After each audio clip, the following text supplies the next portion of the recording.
For just the 6th time in the 16-year history of the Busch Grand National Series, 42 cars are poised to compete for 200 miles here in the Irish Hills of Michigan.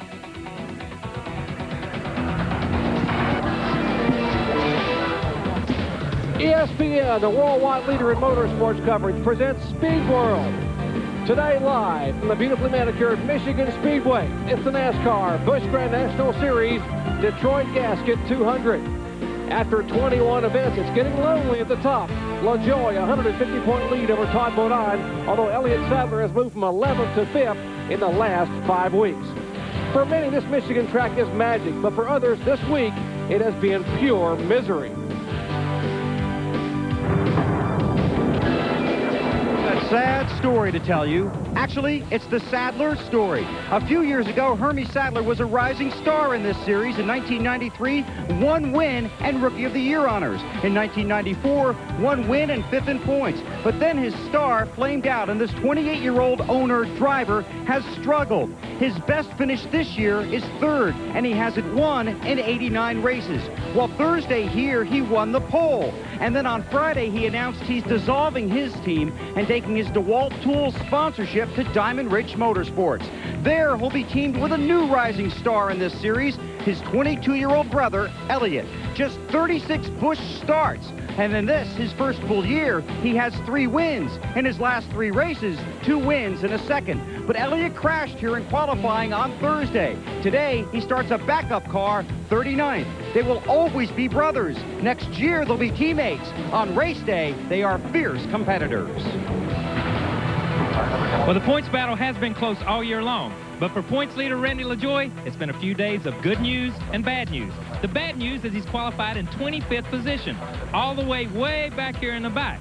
The good news is they only had 1 round of qualifying because qualifying was rained out. The next good news is he's qualified ahead of his main competition, Todd Bodine, so he's looking good there. But the best news of all, it's Michigan. It makes no difference. They run 4 wide down the straightaway here. They run 3 wide down the straightaway, 2 wide in the corner. Don't look for Randy LaJoie to spend too much time back at the back of the pack. Look for him up front, guys. Mark Martin has 31 wins in the NASCAR Busch Series, tied with Jack Ingram. No one has ever won more. Today, Martin goes for his 6th win of the season and a record-setting 32nd. He has a new car and was happily surprised when he qualified 9th. He's won this race twice, in 93 and 95. Now in 97, mark my words, Martin wants the win and the record. The Motorsports, Mr. Freddie Myers, plant manager, Detroit Gasket. Drivers, start your engines.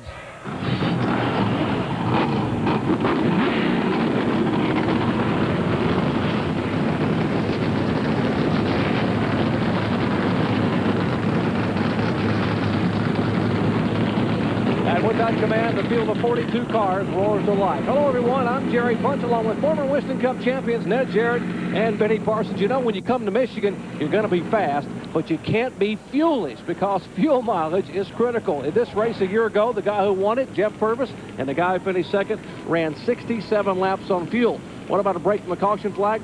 Don't bet on that. There's only been 1 caution flag in this race the last 2 years, Ned. The racetrack is wide. A lot of racing room out here. That's why we don't see a lot of caution flags on this racetrack.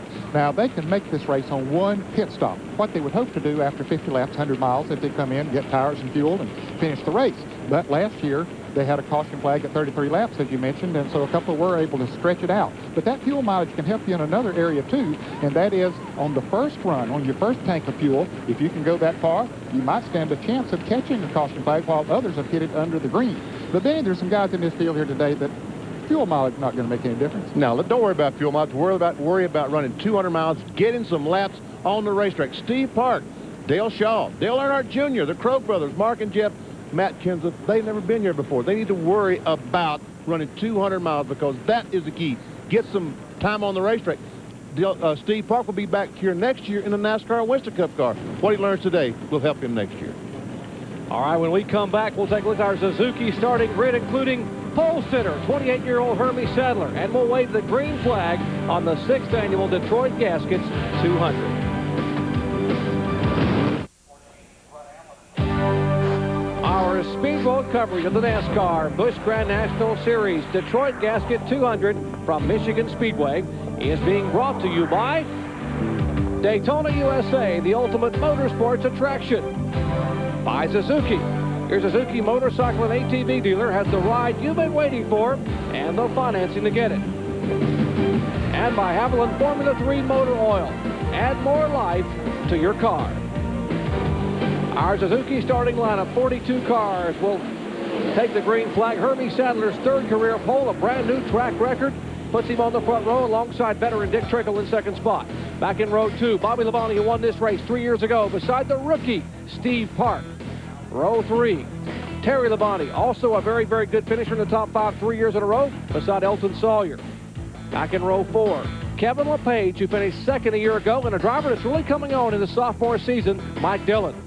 And back in row 5, there's a guy who's won this race twice in 6 years, Mark Martin and Buckshot Jones. And guys, as we look at the rest of our starting lineup, there are some very, very good cars starting toward the back of the field. You got that right. We heard about Randy LaJoie starting back there. Also, Todd Bodine. And there's Dale Earnhardt Jr. back in row 9. Very first race here. And Dale Jarrett. He's back there pretty good ways, Ned. Starting in 20th position, and you'll see there's the Probe brothers side by side in the 11th row. Ricky Craven back there. So, yeah, there's some good drivers back in the field, which should make some good racing because drafting plays a part here at the Michigan Speedway. They run fast enough on these straightaways and long turns that the drafting comes into play. So we'll see some good side-by-side racing, maybe 3 and 4 wide at times. Michael Waltrip, we still aren't through there. Mike McLaughlin, teammate to the Todd Bodine car. David Bonnet is back. Morgan Shepherd. Elliott Sadler with a provisional after he crashed trying to qualify. And they're coming down off turn 4 for the green flag. All right, 200 miles, 100 laps. The purse here, $418,860.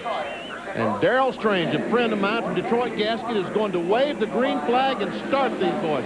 Wave it, Darrell.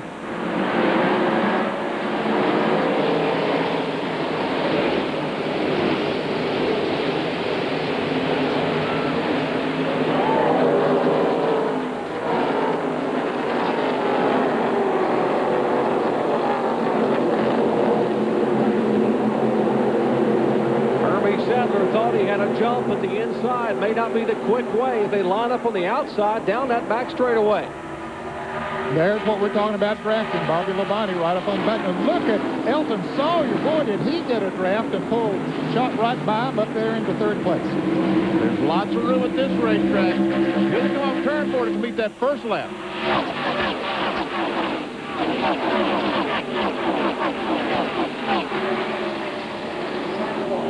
55-year-old Dick Trickle leads the first time by. As we check in the Elton Sawyer pits with Bill Weber.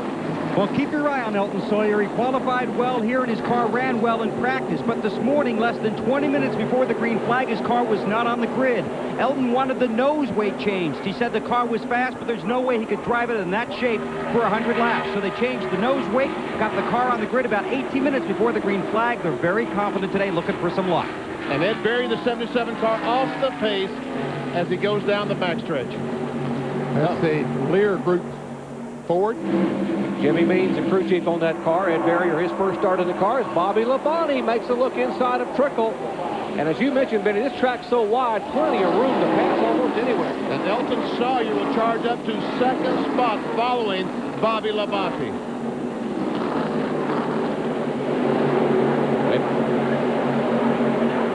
Side-by-side action back in the pack. Mark Martin trying to make a move. That's Buckshot Jones, a 0-0 on the inside of Kevin LePage. Looking out the back of Mark Martin's Winn-Dixie Ford. He now pulls down to the inside.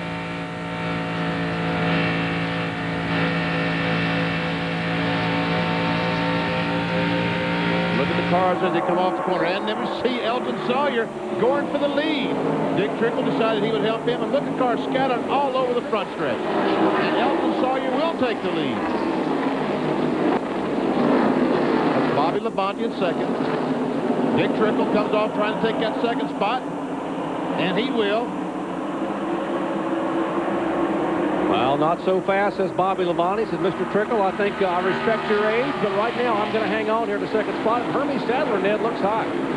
He is running high. I don't know if the car's pushing up there or maybe a tad loose, and he's having to drive it up there. And there's Steve Park, that car in 5th spot. His first trip here to the Michigan Speedway, drives for Dale Earnhardt in the NASCAR Busch Series. And here they come, 3 abreast. Dale Jarrett on the bottom of that 3 abreast as he goes to turn 1. Back up front, Elton Sawyer still winless in 1997. In fact, 1 career Busch win coming at Myrtle Beach back in 1994. But now Park tries to make a move. They get a good run off the corner, but they just can't pull down the straightaway. They lose a little momentum as they exit the corner. Ooh, they're close together. This is Mark Martin's car as he watches that battle between Steve Park and Hermie Sadler. And here again, 3 abreast. On the inside is Jimmy Spencer. That's the white car, number 20, the Zippo Chevy you're seeing there. That's Spencer's machine. Great aerial shot of turns 1 and 2. You see him scrambling back there 2 and 3 wide, and again up front, a challenge. Out of the lead, Bobby Labonte will go back in front. Trickle tries to follow him.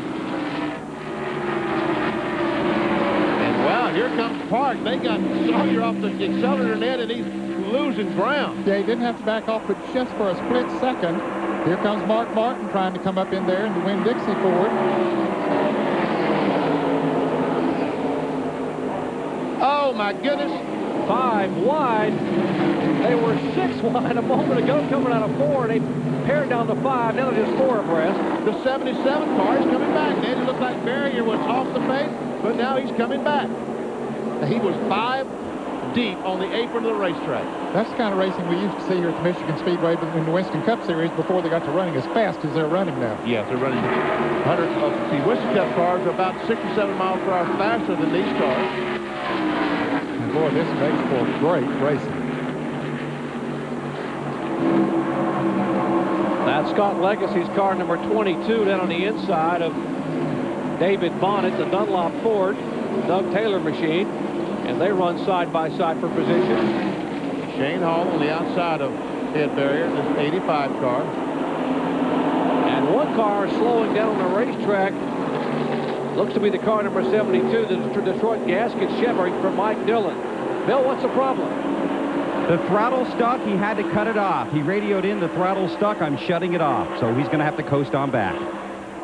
Boy, after a great run at IRP, almost had a top 10 finish, finished 11th there, now slows down here in the early laps.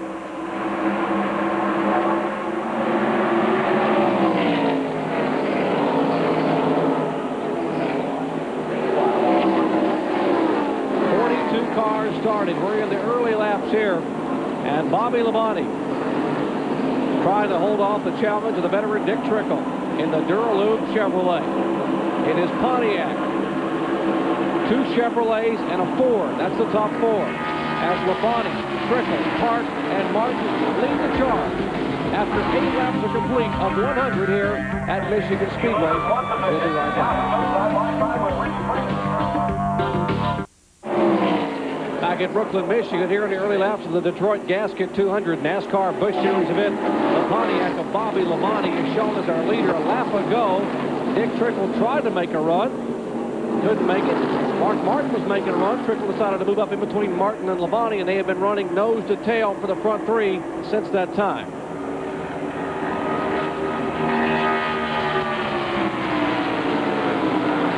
The 44 car will be driven by Tony Stewart next year on the NASCAR Busch Series.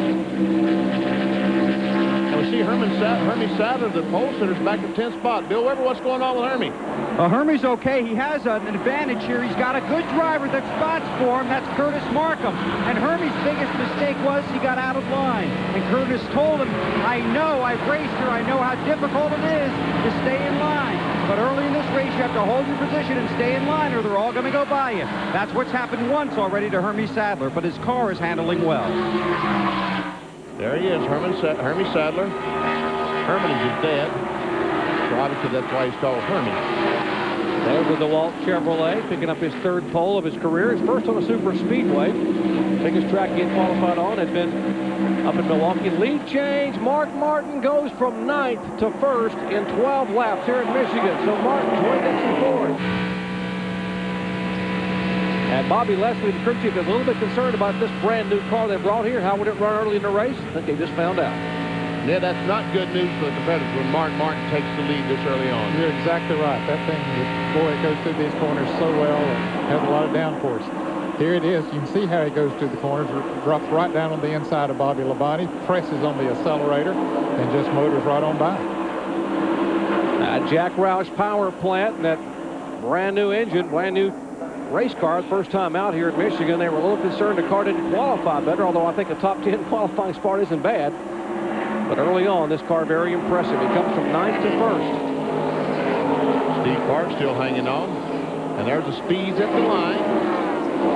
Steve Martin, 170.4. They say Elton Sawyer had 170.620 back there. He picked up a good draft on somebody. Elton was up there leading a little while ago, but he's dropped back now. Back in 7th position. Bill Parsons going by Dale Earnhardt Jr. on the outside, the 31 car. As Phil goes by, Dale Jarrett comes up. How about those 3 names? An Earnhardt, a Parsons, and a Jarrett all together. Pretty good history in those 3 families. So riding along with Phil Parsons and the Channel Lock Chevrolet. That's the Sickens sponsorship, which I'm told could possibly be on Dale Earnhardt Jr.'s car all of 1998 as he runs the entire Busch Series.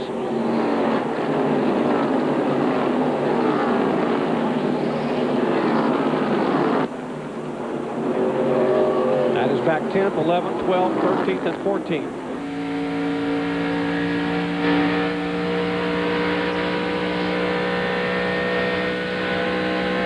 McLaughlin, Ned, he has come on in a hurry. He's coming up. He started 34th and currently running in 25th place. So he's picking his way up through there, trying to get another spot there, but couldn't quite do it. There's the car number 34, McLaughlin, right behind Tim Fedewa and Jason Keller in the Slim Jim machine. Keller actively looking for a sponsor for 1998. There's the in-car camera. The Gould's Pumps in-car. The Royal Oak charcoal machine of Mike McLaughlin. And Fedewa trying to get by Jason Keller. That's Fedewa in the 33 car. And McLaughlin will come as well. We'll give Mike McLaughlin another spot. Moves him up to the 24 spot. You know, after 3 top 5 finishes in the last 4 events for McLaughlin, he had his worst finish of the year last week at IRP, where he finished 37th. And what a lick, Ned. He took into that wall, that concrete wall. He did hit awfully hard. Michael Walker in the 21 car, the 47 car, that's Robert Presley. And the points leader, Randy LaJoy, back in 20th spot. He started 24th or something. He's only up to 20th spot. Kyle Petty's having problems. According to his guys in the pits, he's not having any problems. He's just riding, running his own race, maybe conserving a little fuel like you guys talked in the beginning. And you got to remember, Randy LaJoy beat some of the greatest drivers in the world up here just a few weeks ago in the IROC race, so he knows how to get around this place. Bill?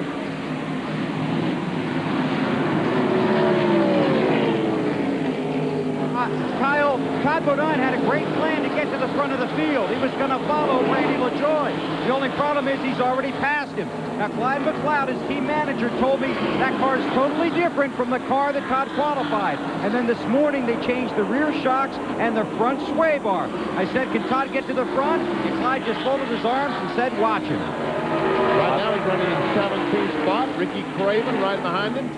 There's Craven in the 2 car. There's Todd Bodine. Boy, he has struggled the last 2 weeks. He finished 24th at St. Louis and 25th at IRP. Now being shown 150 points back. There's Matt Kenseth, the 17 car, behind Ricky Craven, one of the guys I was talking about that needs to run 200 miles.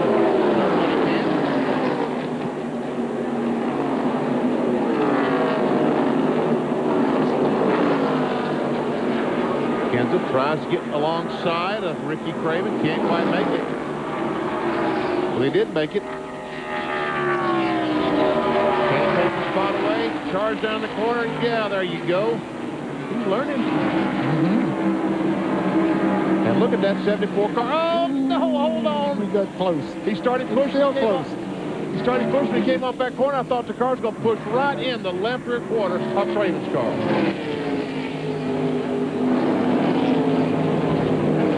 All right. They had a couple of cars that have been making their way through the field. These two right here. You would think that it would be the other way around, that Dale Earnhardt Jr. running his first Super Speedway event would be drafting Dale Jarrett, but that's not the case. Dale Jarrett is drafting Dale Earnhardt Jr. They've come up into 9th and 10th now. They started back, Jarrett started in 20th place, and Earnhardt started in 18th place. Only the 5th ever start in a Busch car for Dale Earnhardt Jr. And Steve Park trying to take over the 3rd spot. That's Park in the 3 car on the inside. Mark Martin is our leader. Dick Trickle runs 2nd. This is the battle for 3rd, side by side you're watching. The tires are getting heating up. They're beginning to slip a little bit in the turns now, and especially those that the chassis might not be perfect for them. Now, we had a heavy rain here at Michigan Speedway this morning, so the racetrack was a very green racetrack when they started. Jeff Burton on the inside of the 88 car. That's Kevin LePage on the outside. And on the hood it says 2B8. Does that mean to be announced? To be announced. They have an announcement coming up in early October. I think October 4th. It says on the hood there, 1997 is when David Ridling and Kevin LePage will announce their sponsorship for 1998. So why not tell everybody when it's going to be? TBA. Okay. There you can see Earnhardt and Jarrett have caught him. Earnhardt just goes right on by. Dale Earnhardt Jr. has a great race car, and he's doing a good job of driving it. Bill Parsons joins this group. Tries to get by LePage. Can't quite make it.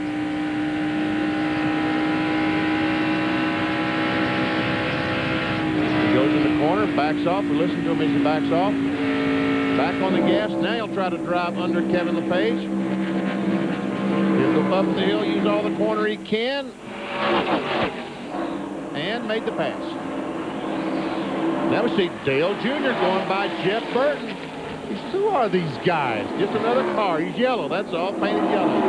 You know, it was this race a year ago that people began to really notice Elliott Sadler. He got his debut with Diamond Ridge, and Gary Beckley saw what a young talent he was. And today we're seeing another young talent, at least in their early laps. Dale Earnhardt Jr. has been very impressive. He has been. Tony Uri told me when they came here, you see Phil Parsons motion to the 88 car, said, come on, let's draft together and see if he can't catch this 9 car. Tony Uri told me when Dale Jr. came here and tested that he was very, very impressive.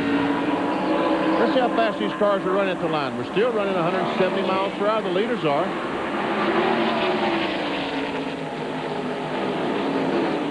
And the 9 car, we see 166 miles per hour. He's hung up in that traffic. Exactly. That's one reason his speed is so slow. Well, this race is 100 laps, but with those kind of speeds you just saw there, we're almost a quarter of the way through. As you ride along, you see the motioning going on from Phil Parsons. As Mark Martin is still being shown as our leader, and Bill, he's pulling away a little bit. Yeah, that car's really coming to him, Jerry. In fact, that car has been loose, bad loose, since they got here. They tried to tighten it as much as they could. Bobby Leslie told me before the race they couldn't make the car any tighter. First thing Mark says on the radio, the car's a little too tight. So they talked about an air pressure adjustment. Then just moments ago, he said the car's starting to loosen up a little bit. It's just tight in traffic. Out front, it's real good. That's just what the competitors want to hear, that Mark Martin's crew can get that car even better. Well, 2,500 laps are complete. Martin is our leader. Trickle in 2nd spot. We'll be right back.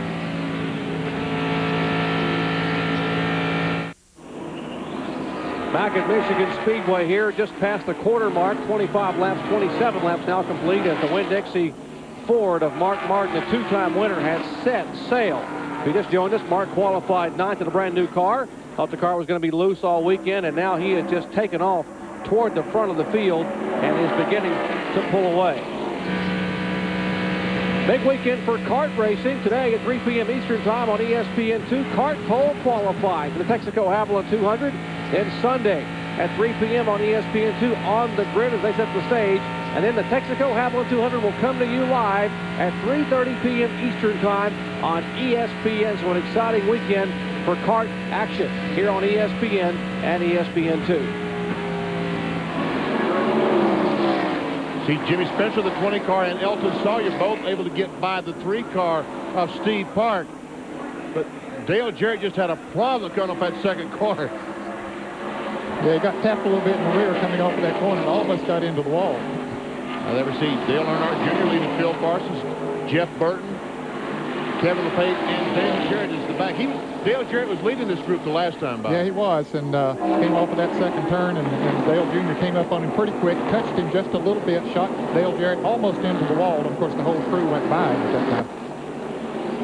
There's Randy LaJoy, the 74 car, the blue 74. That's Ricky Craven, the 2 car, Robert Presley, 47, Jeff Buller, the 45, and Michael Waltrip as they try to chase down the 1 car. That's 18th, 19th.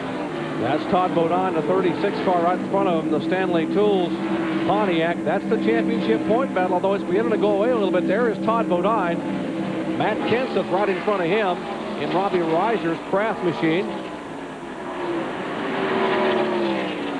Robert Presley trying to make a move underneath Craven.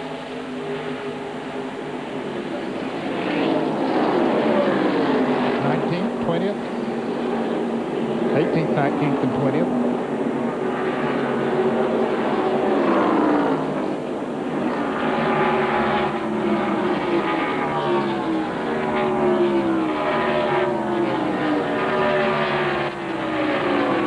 Presley tries Craven on the inside.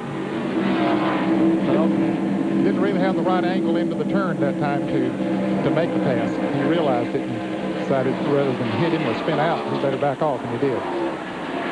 69 laps to go. We have been caution-free, and I told you there was just 1 caution last year, and there was not a single caution the year before. Just 1 caution for 4 laps in over 400 miles of Busch action at Michigan Speedway.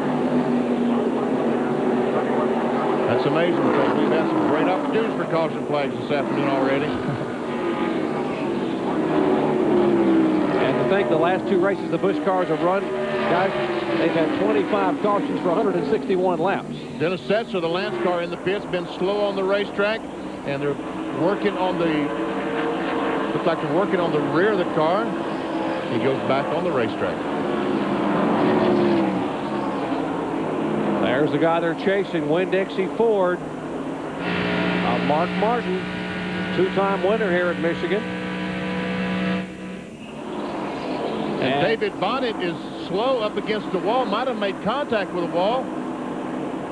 But do we have a caution flag? Yes, we do, Benny. And this is exactly when we had the caution flag last year. Exactly. Came out on lap 32, and on lap 33, 2 guys pitted, Jeff Purvis and Kevin LePage, and they ran 67 laps and finished 1st and 2nd. Same scenario is working again as David Bonnet with Dunlop Golf, sponsoring Ford, number 40, that he's driving here. Of course, they worked out a deal with the Kmart Race Against Drugs program, donating their winnings here today to that Race Against Drugs for kids. You know, they were talking to Bill Olson, the president of Dunlop, is here today for the first time coming to a race, and they realized from a survey that Dunlop said that 50% of all the drivers are golfers, 70% of all the fans are golfers, and 100% of all the sponsors are golfers. So why not be involved? I think it's a great idea for them and a great opportunity for them. well, we talked about it last year, that some of these teams made it. Is that what's going to happen this time, you think, Ned? Or some of these guys going to pit now and try to make it the rest of the way? Well, I swore last year that there'd be no way that they could go 67 laps last year, and a couple of them proved me wrong and did it. And I wouldn't be surprised if they don't look back at their notebook. They don't have to look back at their notebooks. They knew it coming here. So there might be some of them that'll try to do it. A lot of guys in the garage yesterday and on Thursday talking about the fact they got snookered here last year on fuel mileage, and they were trying to plan. If that happened again, they wanted to be ready. Now we're going to see how ready they're going to be. I think we'll see most of them come in anyway. I think that Mark Martin and all of them will come in, change tires, fill up fuel. Yeah, here they come down pit road. And Jack Roush told me last year the 60 car, they stopped. Mark Martin stopped last year, lost this race, but Roush told me he could have made the 67 lap. Can he do the same thing this year? Bill Weber? Mark Martin leads the field down pit road. This will be 4 tires and 1 round of fight into the car. They go around to the right side. Jack goes underneath. The round goes in. Right side tires going on. They'll come around to the left side. And what's going to be important here is they're going to get every drop of fuel possible into Mark Winn-Dixie Ford. Very congested down here with McLaughlin behind him. Mark getting his left side tires. Kyle Petty. Dick Trickle's in the pits. He changed right side tires. They made a track bar adjustment, not a wedge adjustment, a track bar. They raised it to make the car a little bit looser coming up out of the corner. Left side's their own. He's down. He's out right behind Mark Martin. All right. As Yogi Bear would say, it's deja vu. Oh, the race is going off pit road now. As all these pit stops are completed. How they cross that white line is how they'll restart. Look out. Don't get run over there on the end of pit road. Mark Green and Robert Presley almost tied as they crossed that line.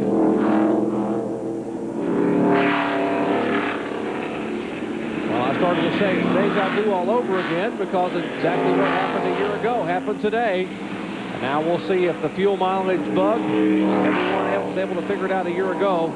Only 2 were able to make it, though, the full 67 laps. There is Mark Martin, who was our leader after starting back in 9th spot. 34 of 100 laps are complete. Still working the first caution flag today. Back with more from Michigan in a moment. Well, back in Michigan, after some ugly thunder showers this morning, it has turned into a beautiful day. And what a crowd. They were expecting a crowd of about 70,000. I'd say they have at least that many, if not more, for what is exciting NASCAR Busch Series action. And the infield is absolutely packed. And speaking of packed, we're going to pack in some action come Monday night, Prime Monday, 7:30 p.m. Eastern Time. Join our host, Mike Tirico. He'll set the stage for NFL preseason action. And then coming up at 8 o'clock Eastern Time on ABC, it is Monday Night Football, NFL preseason style, as the Jacksonville Jaguars face the San Francisco 49ers. Mark Brunell, what everyone thought was a season-ending injury, good news, he'll be out 8 weeks, be back in action come October. Monday night, ABC, 8 o'clock Eastern. Hermie Sadler, the pole sitter of the 1 car, chose to come back in and put that last splash of gasoline in there, right, Bill Weber? That's right, Benny. Now, after what happened in this race last year, there's nobody down here that's going to tell you the truth if they can make it or not. If they tell you something, you got to believe they're lying anyway. For instance, I was pretty sure that Mark Martin could make it from this point, but I just talked to Steve Meal, and he said, well, we thought we could too, but based on the fuel mileage we've gotten in the first 30-plus laps of this race, we'll be 7 laps short. The 38 bunch, the Barbasol Ford of Elton Sawyer, they say we cannot make it. We're not planning on it at this point. We're working on another strategy. So everybody says they can't make it, and if somebody tells you they can, better ask them again. Kyle Petty. Well, Jeff Burton's got a different set of problems. First, at the first part of the race there, I noticed him coming down the front stretch waving his arm out the window. I go to his pits. His radio's not working. He can hear the crew. They can't hear them. He's motioning. He's passing people on the left and right, and he's got his left arm hung out the window. During that pit stop, he was fortunate. They gave him another button. They asked him to hook it up in the car, which is a task unto itself, having a driver hook up a radio in a car. He's got it hooked up, but now it's hung wide open from his side. So they can hear everything he says, but he can't hear anything they've said. They've got the pit board out. He's back to the hand on the roof, hand on the door, waving my hand. He's back to hand signals the way it was when you guys. Bill Parsons had gone down the corner, was looking pretty good, and all of a sudden something happened. Looked like he got loose or something. And the 31 goes by Earnhardt. I guess he got behind the 43 car of Setzer. Setzer was a couple laps down. He had made a green flag pit stop not too long before the caution came out. And that did really bunch him up down there in that corner. And we are being told they're just going to black flag the 7-0 of Dale Fishline. You watch Bill Parsons, currently 3rd in the point standings. And apparently the 70 car exiting pit road too quickly. So they're going to bring him in for a stop-and-go penalty. Tough break for Dale Fishline. Yeah, he had just come in when Hermie Sadler did, apparently to top off or make an adjustment on his car or something, but he was sitting on pit road as Hermie was going out. So that is a tough break. Bobby Labonte has taken over the 2nd spot. We saw Dick Trickle had come out the pits in 2nd, but The 44 car is now in second. Now, Benny, we're told now that they're not going to the Black Flag Dale fish line. They've reversed that decision, so good news for him and his team. All right, here's Jimmy Spencer in the Zippo Chevy, trying to zip on the inside of the car number 3 of Steve Park. He has parked and now sets his sights on Dick Trickle. Elton Sawyer, the 38 car, was trying to follow the 20 car of Spencer, could not quite make it.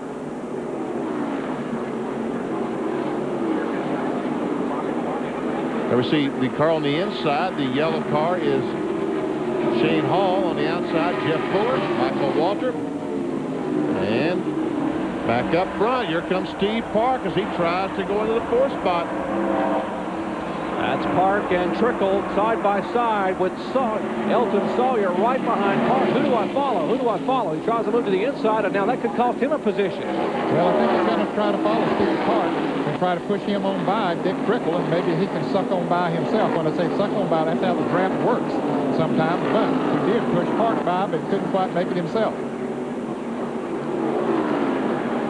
There we see Randy LaJoy, the 74 car, and the yellow car is Todd Bodine. Bill Parsons sandwiched between them. That is the points leader. The 74 is the leader by 150 over the 36 car. Go ahead, Ed. Bill Parsons in 3rd place, so you got your top 3 point people in running together there. And both Todd Bodine and Randy LaJoy made great pit stops there. So they've got themselves in good track position. That's 9th, 10th, and 11th. You're riding along the channel lock bumper cam, looking back at Todd Bodine, Stanley Pontiac. The 10th place car looking back at the 11th place car. There's a slow car there.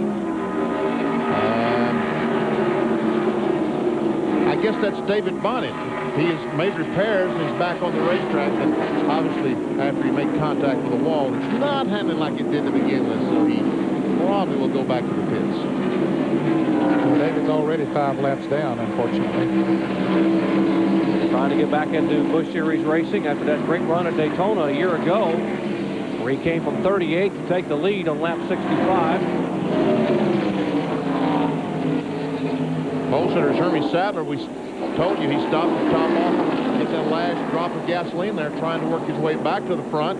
He's right now in 35th spot. That's Mark Krogh in the 80 car in front of him. And right in front of Mark Krogh is his brother Jeff. They started side by side and they're still racing nose to tail. The Krogh brothers.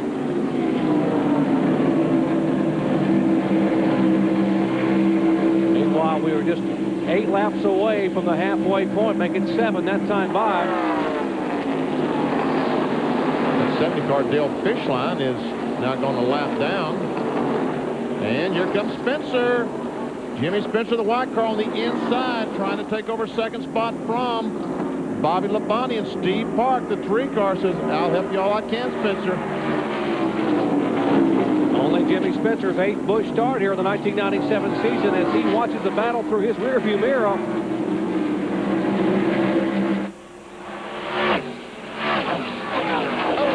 Smoking right behind, an engine going, looks like, and Dick Trickle looks like loses an engine coming off turn 4.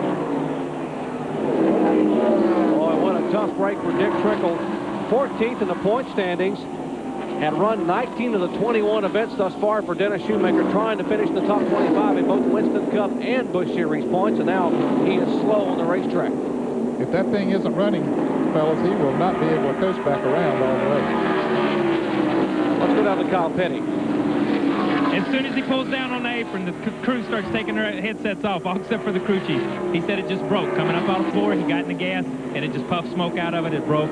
He's going to try to make it back around. Like you say, if it broke over here coming out of turn 4, it's going to be a struggle for him to make it back around. It could be a caution. And Steve Park tried to take over the spot from Bobby Labonte, tried to take over the 3rd spot, and he lost 2 spots in so doing. Elton Sawyer able to get by, and also Jeff Burton. And there you see the 64 car, Ned. He's halfway back. Yeah, he's halfway. I don't know if he'll be able to coast the rest of the way or not. If he has no power, I don't know. It'll be marginal. Right in the middle of the screen. Watch as Dick Trickle comes off the corner, and there we see the engine going away. Ooh, and Jeff Burton, the yellow car, was right behind him, and he could have made a sharp left there to get out of the way, and look at the car scramble to get by him.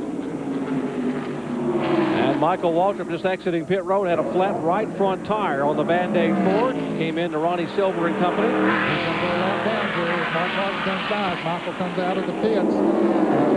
Very unfortunate. Boy, that is hard to make up here at the Michigan Speedway. One good thing about it, Ned, at least he can make it the rest of the way now. So if some of the other cars have to stop under green, then he will make up some time on them. What a lead group. If you just joined us, there's only been one caution flag. That coming on lap 32. This guy right here, Mark Martin in the Winn-Dixie Ford, started back in 9th and has led for the bulk of the first 46 laps here at Michigan Speedway. Back with more in a moment. Back at Michigan, this could be a record-setting day for the Winn-Dixie Ford driver, Mark Martin. As you look at our field summary, Martin with 31 career victories. If he wins today, we'll set a new Busch Series record for total wins. In parentheses, where the driver started, see Bodine started in 20th. See Elliott Sadler back in 25th, started 39th. But on the flip side of that, we see Hermie Sadler back in 31st, who started first. But again, he stopped and topped off the fuel, trying to be sure that he could run to the end of the race with the fuel in the car. 34 drivers still on the lead lap.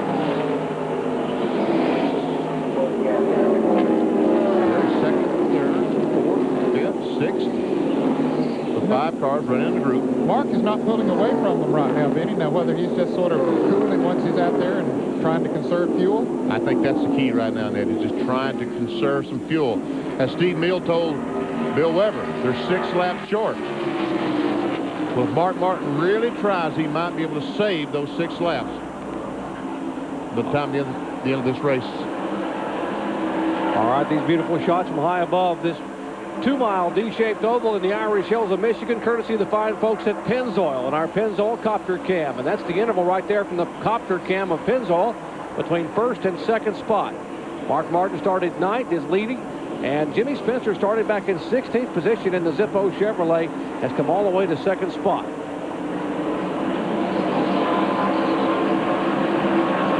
The championship battle going on here. Dale Earnhardt Jr. 31. He's not in the championship battle, but that blue car on the inside, the yellow car on the outside, Randy LaJoie and Todd Bodine are in the championship battle, and they're battling like it's the last race, and they're going for the championship. At 7th, 8th, 9th, 10th. Buckshot Jones is 11th, and Phil Parsons is 12th. Steve Park trying to take that 3rd spot away from Bobby Labonte. They've tried this before, but they cannot come off the corner. So he wisely backs up, follows Bobby Labonte off the corner. And we'll drop back to this battle. All right, there's the battle of the points, guys. Todd Bodine in the car number 36. Look at this reversal of fortune. First 17 events of the year, average finish 7th. The last 4 races, Todd Bodine, average finish 16th, including a 24th and 25th place finish the last 2 races at St. Louis and IRP. Joe Bessie, the 6 car, power team car, going behind the wall. Back to that battle for 3rd spot. They are now single file. Bobby Labonte has the position. Steve Park back and forth. There's 5th and 6th. Jeff Burton just taking that spot away from Elton Sawyer. See, there's Mark Martin on the left of your screen. He's the leader, staying out there about 5 or 6 car lengths. Pursuers.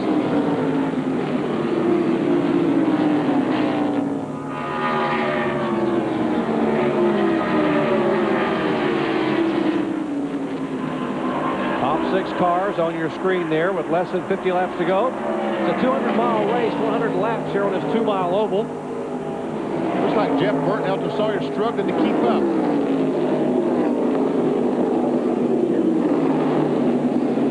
That's Burton in the 9 car, the yellow car. Elton Sawyer in 38.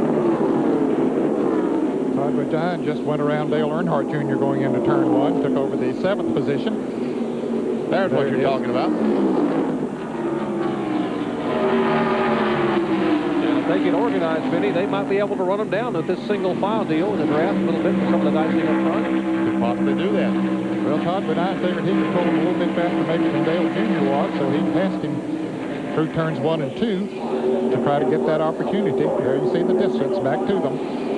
We see right now that Todd Bodine is 4.19 seconds behind the leader, Mark Martin. Actually, in the last 5 or 6 laps, he has lost about a second, but that was while they were jockeying around back there. Now that they've singled out, we'll keep an eye on it and see how he progresses. There they come, 7th, 8th, 9th, 10th, 11th, 12th. Todd Bodine, Dale Earnhardt Jr., Dale Jarrett, and Buckshot Jones in the 00, the Aqua Fresh car. Check it again at the line and see if Todd Bodine is in fact losing or gaining on the lead. We'll never see Mark Martin coming by.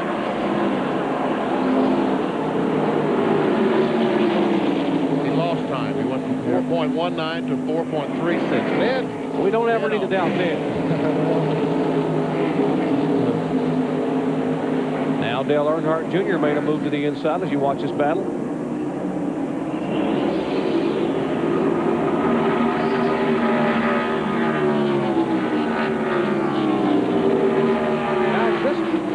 For Michigan, what you ordinarily see that these guys have organized themselves single file in a couple of packs and it's going to sit and ride between stops? Right. Yeah, I think that especially those first 4 guys, but as we see Steve Park trying to pass, coming down to the start-finish line. So he's not going to stay organized too long. Just when I asked the question, Steve messed it up. Exactly. And none of those guys in the back, that second group, none of those guys want to be there. They want to be up here. If they said, well, if I could be second or third or whatever, I wouldn't mind being in line. But they want to be up front right now, and if the guy in the middle thinks he's faster, he's going to try to pass. If Buckshot thinks he's faster than Dale Jarrett, trust me, he'll try his best to pass him. But I think they realize that if they do get the racing around back there and jockeying for position, that they're going to get even farther behind. And so if they can stay in line, Grafton plays a big part on this racetrack. So not as much as they can in Talladega, but certainly it is effective here. Phil Parsons now, he pulls out and tries to move around Buckshot. That is for 10th position, Phil Parsons in the Channel Lock Chevy down on the inside of Buckshot Jones.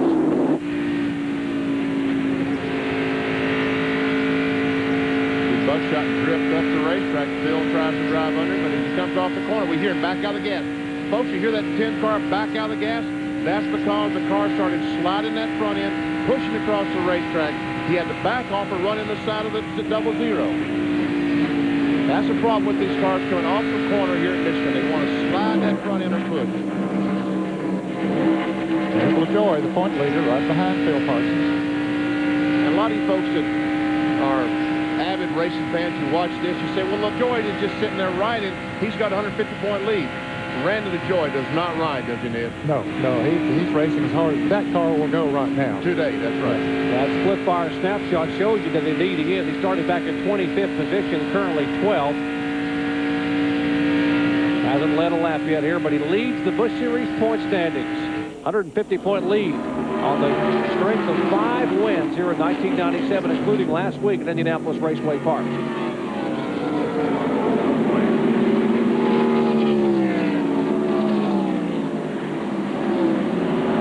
About Todd Bodine. He's made some pretty good progress early on. Yeah, he did start at 3rd. He's turned his 7th spot. So, yes, he has made a lot of progresses. Now they're all jockeying as the pace slows down. They're all trying to figure out who's going to be faster. Well, would I be better off in front? Yeah, they know that Mark Martin is gradually pulling away. They're over 5 seconds behind now. In fact, about 5.5 seconds. So say, well, maybe we ought to go a little faster. And here's Buckshot. He's got a feeling that he can go faster. Now, what did I say 2 laps ago? Buckshot thought he could go about 32. He's going fast. Man, Phil gets by. What happened to the car? Well, that's Buckshot was in front of him, wasn't it? Yeah. All right, as the cars, as the laps are counting down now, 39 to go, Bill Weber, the big question is, how about fuel? Who can make it? And more importantly, who can't? Well, it really begins with who you believe. For instance, down here at Todd Bodine, there's a sign on their toolbox. It says they can go 63 laps on a fuel load. And the math comes out to a total of 97 laps. But they're not paying any attention to the math. They're going with their heart.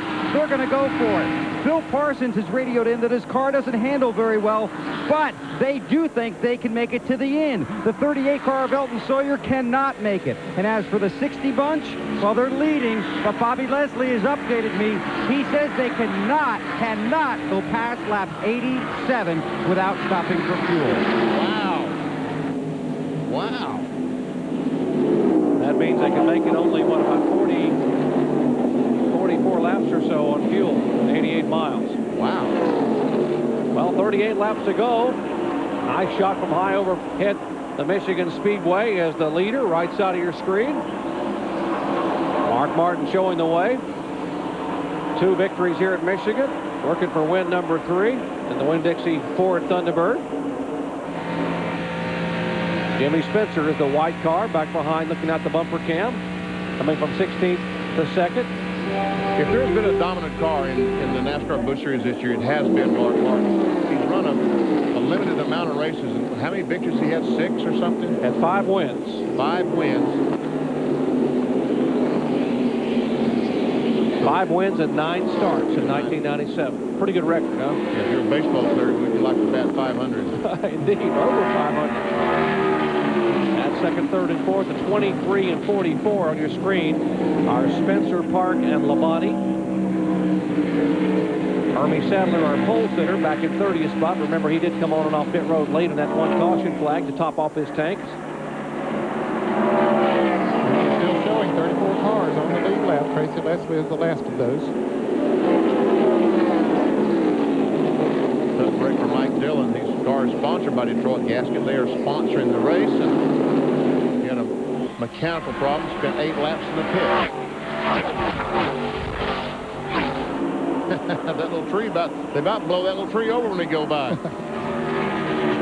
Laps at 170 miles an hour as laps continue to click away. Mark Martin is our leader as Spencer, Park, and Labonte hold down second, third, and fourth. After 64 of 100 laps here in the 6th running of the Detroit Gasket 200, Mark Martin is our leader. Back with more live action in a moment.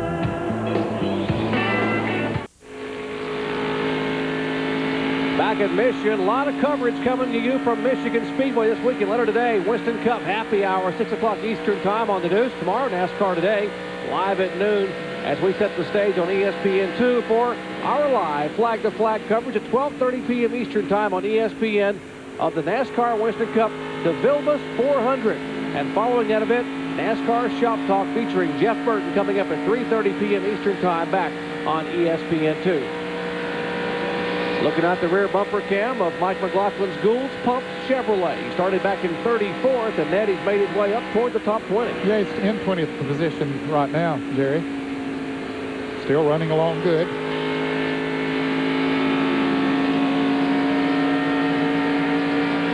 Still Fishline right behind him. Fishline is a lap down.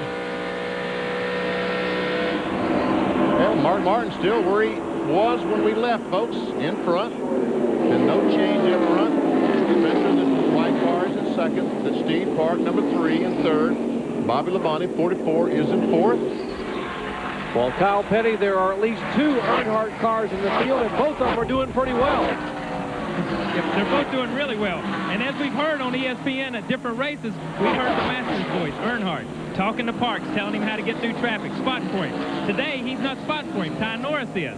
He's not spotting for Dale Jr. either. Steve Crisp is. But he's got a radio, and he's listening to both of them. During the last caution, when they left the pits, Dale Jr. started talking about how much fun he was having. He was running up front, running in the top 10. Pit crew was doing good. Everybody's doing good. What a great day it was. Dale came on the radio and said, just concentrate, be quiet, drive the race car. There was a moment of silence, and then Dale Jr. keyed the mic and said, I was hoping you weren't listening.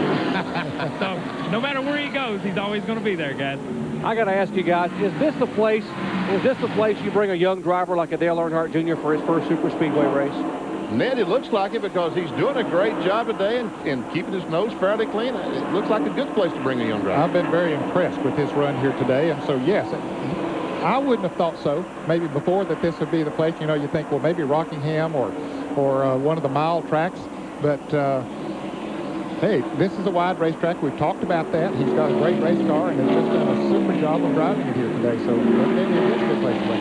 And now he's trying to take 8th position away from an experienced driver. As you watch along with Phil Parsons in the Channel Lock Chevrolet.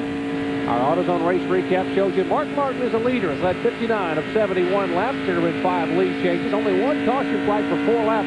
Exactly what happened a year ago. The average speed 156.487 miles per hour. Dale Jarrett made a very unexplained pit stop because they were not ready for him, Ned. No, he had dropped back to 13th position. He was up there in 10th place, but had dropped back. And now he's going to be a lap down. Don't know what the problem was or why he came in. Now they're jacking it up. So, yes, definitely confusion there. Now, looking at the left rear tire on the White Rain Gillette Ford. Boy, it's got to be awful lonely right now. On pit road, the car is flashing by under the green. He's losing valuable time. Bill Weber, what's the problem? Well, I just talked to Todd Parody, who's walking back to the Winston Cup garage. They believe they broke something in the rear end of Dale Jarrett's car. Well, as the White Rain Gillette car sits on pit road, we'll check in once again our AutoZone recap. Our lap leaders, there have been 5 of them. Mark Martin has led the bulk of this race. Bobby Labonte, Elton Sawyer, and Dick Trickle led 2 laps. Off track, Joe Bessie. In the car number 6, the Power Team machine. And out of the race, Dick Trickle had an engine expire, and he has taken the Duraloop Chevy behind the wall. And, of course, Dale Jarrett still on pit road as they're working on his car. Back to the lead. Mark Martin. Is that Shane Hall that's going to lap down? Looks like Shane Hall between the first and second place car. Yes, it is. Yes, it is. They just went a lap down. At least 30 cars on the lead lap. Shane in the Lux car now lap down. And Jeff Burton is getting a little racy here now. Here at the end of the race. His car is much better now than it was before they made the pit stop. Some adjustments in the right direction. That is 2nd, 3rd, 4th, and 5th on your screen right there. You just saw our leader fly by. And what is the AutoZone on-track interval between Martin and Spencer? Well, he opened up just a little bit, went from 1 second, and 5 laps later it was 1.5, almost 1.5 seconds. So Mark Martin slowly pulling away from Jimmy Spencer. And for you Dale Jarrett fans, he was on pit road a moment ago, and they thought it might be a rear end problem. Now he is talking with his crew chief there, having climbed out of the car, and Park makes a move. By Spencer, that 2nd spot. Here comes the 44 car trying to go as well. Bobby Labonte. Bobby was hoping to pick up the draft of Steve Park, but couldn't quite pull it off. Need to move that low tree. He's getting a workout in it. And there is Jeff Burton waiting his turn to make a move. He is in 5th spot. So just 25 laps remain here in the Detroit Gasket 200 before a crowd of over 70,000. We're back with more action in a moment. Back at Michigan Speedway, laps are clicking away. Just a little over 20 to go, and the Winn-Dixie Ford is on track for a record. How about online? Now you can really drive on the information superhighway at www.nascar.com. NASCAR Online, weather track users can check the current weather conditions and weekend forecast and live Doppler radar updated every 30 minutes from right here at the racetrack. It pinpoints the racetrack and provides you with the same weather information that NASCAR officials see when they look at the weather radar here in the pits or when we go to the garage and look at it. So www.nascar.com, NASCAR Online. That's interesting. Fans at home can watch what's happening with the weather. What's happening with Dale Jarrett? Let's go to Bill Weber. He's a spectator at this point. DJ, you're out of this one. What happened? Something happened to the ratchet in the rear end. I felt it pop when I got back in the gas down in 3 and 4. Wasn't sure what happened, but the car got extremely loose and erratic right after that. And we came in, the ratchet wasn't locking at all. So, unfortunately, it took us out. Car was decent. Wasn't going to win, but I thought we could run in the top 10, and it was a brand new car. Just a little too loose. Can you defend successfully tomorrow? Yeah, I think that we can. Got a car that's won all 3 races this year for us, so hopefully the same one that won here last year. Dale Jarrett done for this afternoon's race, but happy hours yet to come. And you'll be able to see that at 6 o'clock Eastern Time as our live coverage from Michigan continues in the Busch Series here with just 20 laps to go. And Mark Martin is passing some good race cars. He has already put Scott Legacy, the Crow brothers, who put them a lap down. Hermie Sadler has gone a lap down. And Morgan Shepherd has gone a lap down. So now there are just 24 cars on the lead lap. And that report we got from Mark Martin's pit a little bit earlier about what Bobby Leslie and Steve Mills said on the fuel was they couldn't go much past lap, what, 84, 85? 87, I think they said. Yep. So that means they're 7 laps away from having to stop. There we see Jeff Burton as he comes off the corner. And the 38 car has been able to get by. Elton Sawyer's been able to get by Jeff Burton, and Burton has just locked in behind the cars, cannot get by. You wonder if when he got in all that traffic of the lap cars, Benny, if maybe his track gear Ford number 9 is not handling, and you can see there, he just didn't go that well down on the inside. Wow. We see that Buckshot Jones has worked his way in the front of that group. He's now leading Todd Bodine. Since the restart, he was in 14th and has worked his way up to 7th. And folks, he passed 7 good race cars, did Buckshot, to get there. Buckshot's best finish coming in 3rd in South Boston this year. He started back in 10th position. There's Buckshot in the 00, the Stanley Pontiac of Todd Bodine, and then Dale Earnhardt Jr. His first super speedway, only his 5th ever Busch Series start, 4th this year. Word is they may have Sickens on the car for 1998, and I got to believe those folks got to be awfully pleased with this performance today. They're thinking about making a move for 1998. Well, we're going to be ready to watch the possible splash and goes that could happen here in the next 4 or 5 laps as our leader, Mark Martin, thinks about fuel mileage. We'll come back and cover it in just a moment. Our Speedway coverage of the NASCAR Busch Grand National Series Detroit Gasket 200 from Michigan Speedway is being brought to you by Channel Lock, for you who want the best. From our Pennzoil helicopter and our copter cam high above Michigan Speedway, that's the setting here. Somewhat of an overcast day. It was a miserable morning with heavy showers in the area. It looked like Lake Michigan rather than Michigan Speedway in the area. But boy, the sun has come out and the track is dried. And what a crowd we have on hand here watching exciting live Busch Series action. And here we go. We talk about splash and go. Kyle Petty. The 33 car is in for a splash and go. What's interesting about this is he's a teammate to the 74, and he's out of fuel right now. They're shooting each other. Bill Weber. Elton Sawyer was going to pit with Mark Martin, but he couldn't wait any longer. They'd warned him to watch the fuel gauge. He's got all the gas he needs to get to the end, and Elton Sawyer heads back out on the track. All right, 2 drivers have come. What about Martin? Can Mark Martin make it? Their calculations told him lap 87 was as far as they could go. And here he comes, lap 87, this time by, and Bill Weber, he's headed toward you. And he rolls down pit road, 65 miles an hour. This will be a timed stop. No tires, simply fuel. Mark comes in as the race leader. Steve Neal calling the shots. The gas can goes in. Steve counts it off. 1, 2, 3. And sends Mark back out. 3.3 seconds. LaJoie's heading for Kyle Petty. LaJoie's coming down pit road, just like I said before. Vita with a 33 car, his teammate just pitted for a splash and go. He was out of fuel. Randy comes by, Randy's car's running, and he's talking on the radio. Quick, quick, quick. They splash. 1, 2, 3, 4, 5. You heard him count it out, and he's back out again. He was counting a little bit faster than seconds there. He'd need to say it 1,001, 1,002, and that's the way you do a second. Yeah, I think so. The adrenaline was pumping. He was in 1, 2, 3, 4 as our leader flashes by. That is Steve Park in the car number 3. Well, what about the car number 3? Will he pit? Will he be able to make it all the way? Rookie Steve Park, who's already won once this year for Teresa and Dale Earnhardt.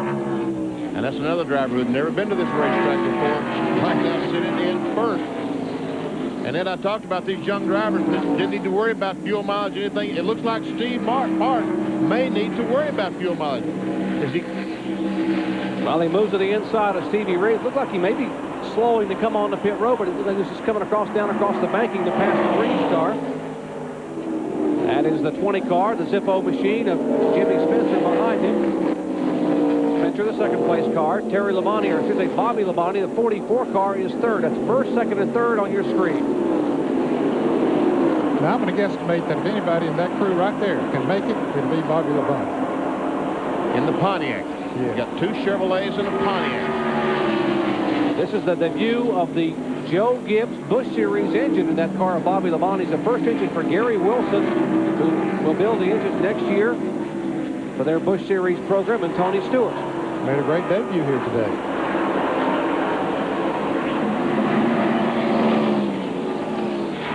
There's the pit crew for Steve Park.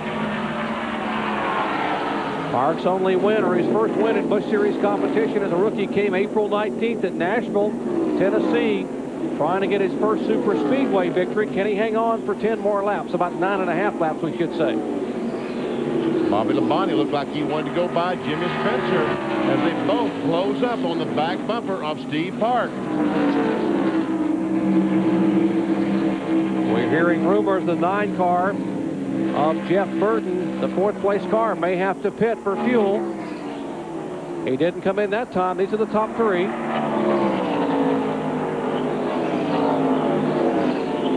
There's the yellow car of Burton in 4th position, the track gear Ford.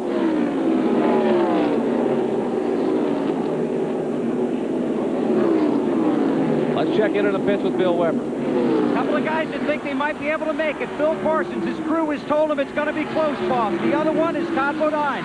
The map in their pit, the chart says 98.5 miles.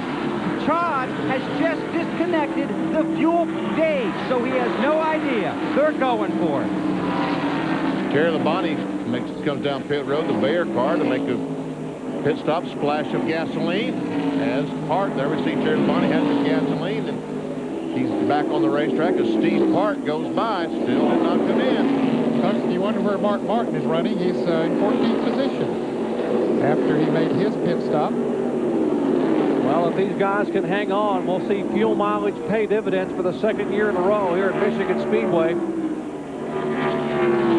It's amazing how the things worked out this year and last year exactly the same. Caution flag coming out on almost the same lap. Restart almost the same lap as Park, once again, is not going to pit. Well, a year ago, it was a guy named Purvis who made the fuel mileage pay. Today, it could be a young man named Park. And it was the 3 car that was leading this race, playing in the race with Jeff Green at the wheel. Exactly. He ran out. 6 laps to go a year ago, Jeff Green had to pit for fuel. It's the same race car, same team, we should say, that Jeff Green was driving for a year ago, and fuel mileage bit him a year ago and cost them a win. We'll see if they can maybe make up for it today. And right now, Steve Park is pulling away from Spencer, and Spencer is pulling away from Labonte. There's a Zippo Chevrolet.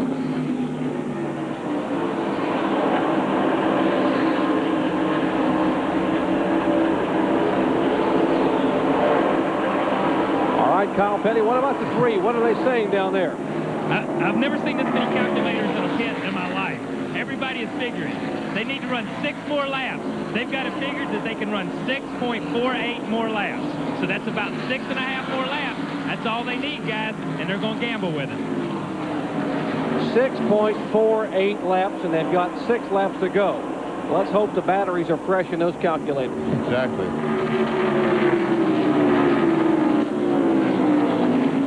That's the 74 car, Jason Keller, in front of Steve Park. He is Slim Jim car is back in 21st spot. We'll show you the interval leaderboard coming here, Ned. We'll see what the interval is back.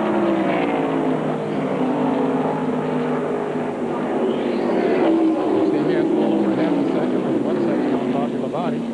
Jeff Burton has dropped back 4 seconds behind. So you can see it continues to grow as we get on back to the pack. Phil Parsons 11 seconds behind. He's running in 9th place. Gotta wonder what's going on with Jimmy Spencer in the car number 20. He was up there running right behind Park a moment ago. Wonder if Spencer thinks maybe he can make it and believes maybe the 3 car is going to run out of gas. Well, I guess that's his only choice right now is just to gamble and back off and try to save all the fuel he can and hope that he can make it, because it's too late now because there's just 4 laps to go. If the caution flag should come out now, it's very unlikely that they could restart before they're into the race. Boy, is it tense down there? Yes, it is. So you can tell that they just decided to go for it. That's Al Kretzinger, crew chief for Jimmy Spencer. Gas man up on the wall for the blue car. Not going to take any chances. Got the gas can there. Got the balaclava on. They're just waiting right now for that fuel pressure gauge to bobble. If it bobbles, Park will come in. There's a car going slowly into turn 3 over there. Don't know if it's one that has run out of gas or what the situation is, but he should be able to coast on around and get back to the start, back to the pit area. Looked to me like Steve Park with 3 laps to go is going to give it a shot. He's going to try. As he closes up right on the back bumper of Randy LaJoy and Elliott Sadler. That's Sadler directly in front.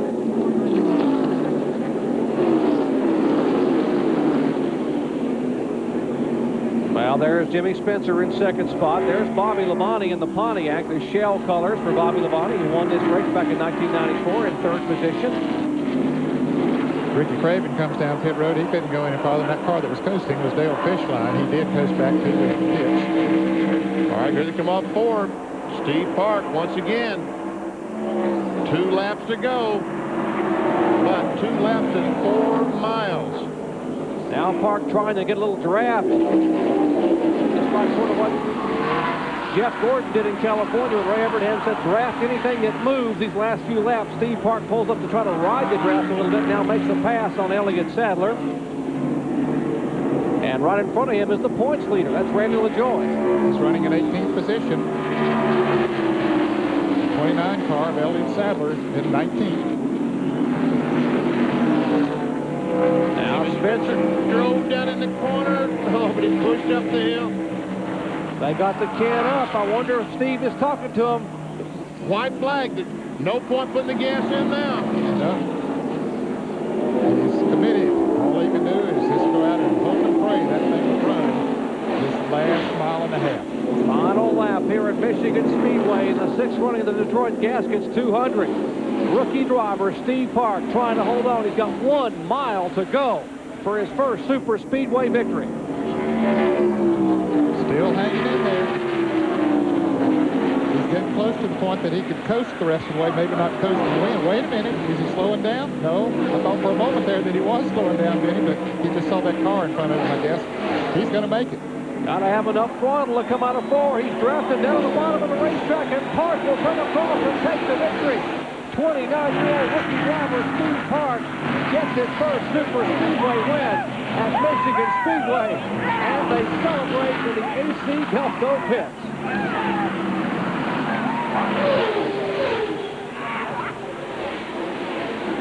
Let's go down to Kyle Petty. Hey, there's more celebration down here. Wait a minute, Tony, wait a minute. There's more celebration down here. These guys, you thought they were just won the Daytona 500. Hey, he's talking to this guy right now. Wait a minute.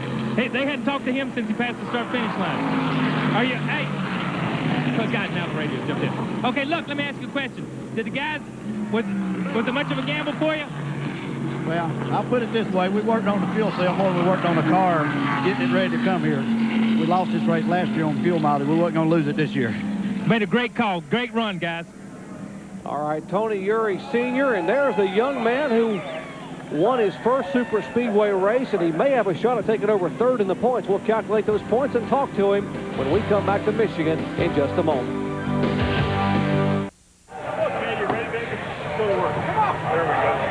And Steve Park climbs from his car in victory lane.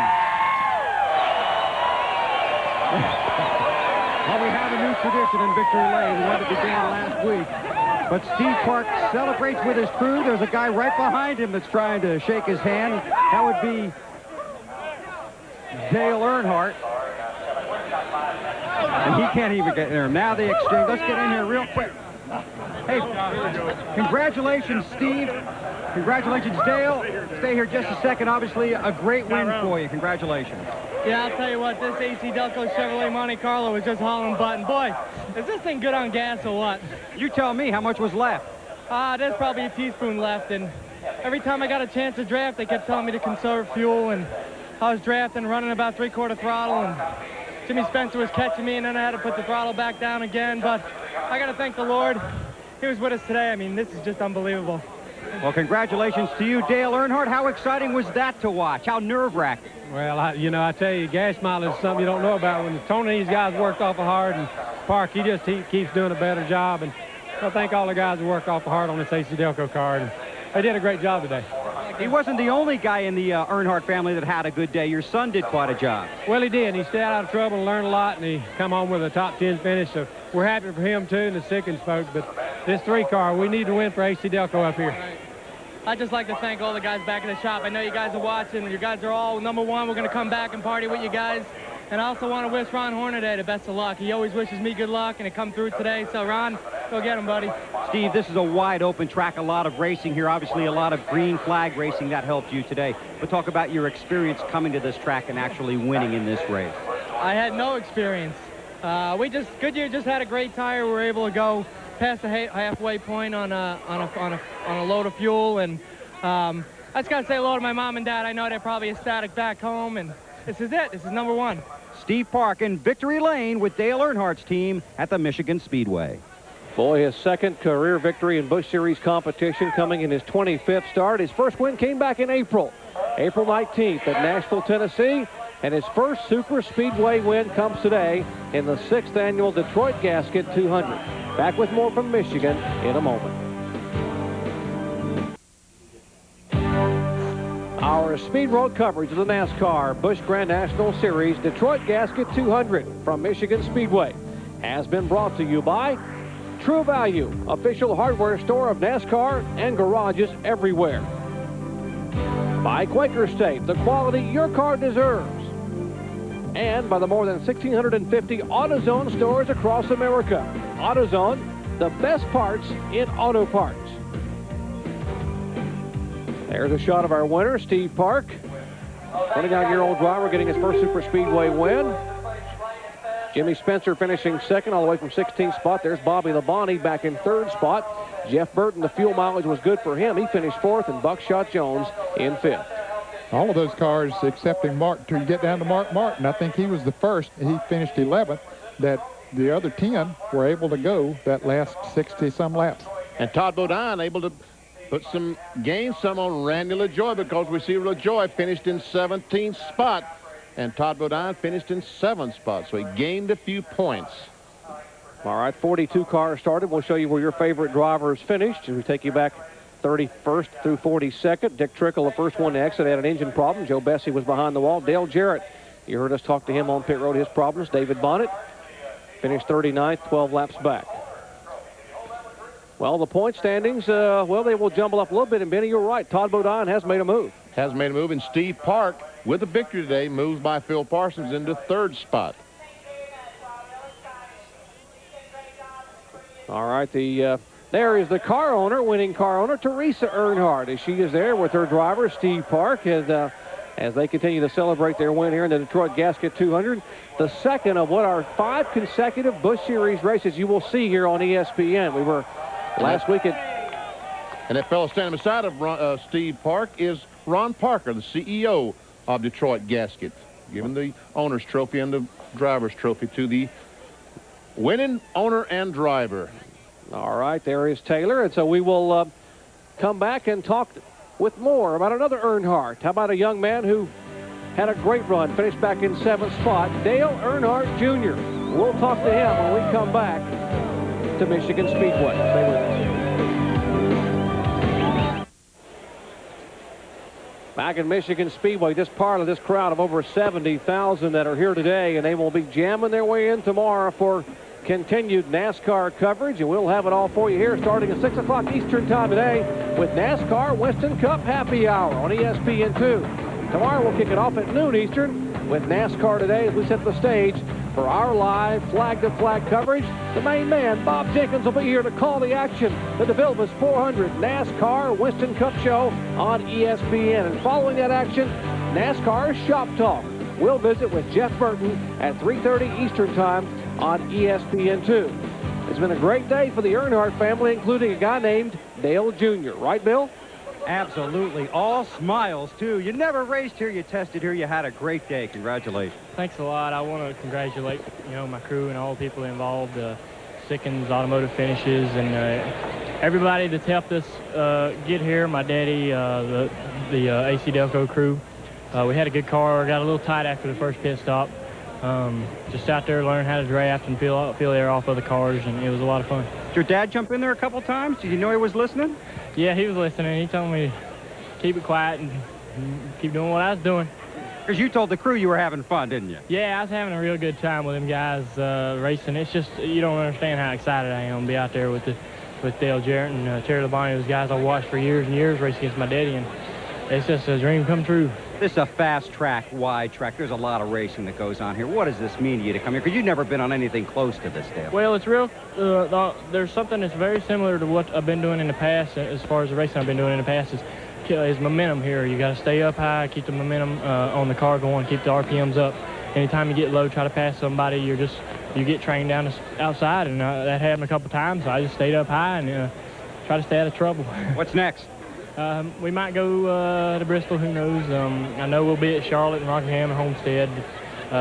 Sickens signed on for 5 more races, and we're going to continue out and hopefully have some successful runs. I want to say hey to my mama and all my family watching in Kannapolis and all my buddies in Newton and Mooresville, North Carolina. Congratulations. Enjoy this one. That was great. We sure will. Thanks.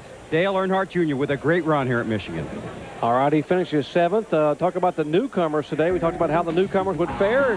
Some of the newcomers, their first trip to Michigan, well, at least 4 of them finished pretty well. 4 guys in the top 10, including Steve Parks win, Dale Earnhardt Jr. 7th, Matt Kenseth out of the ASA ranks, and Dale Shaw finishing 10th. Back with more from Michigan in a moment.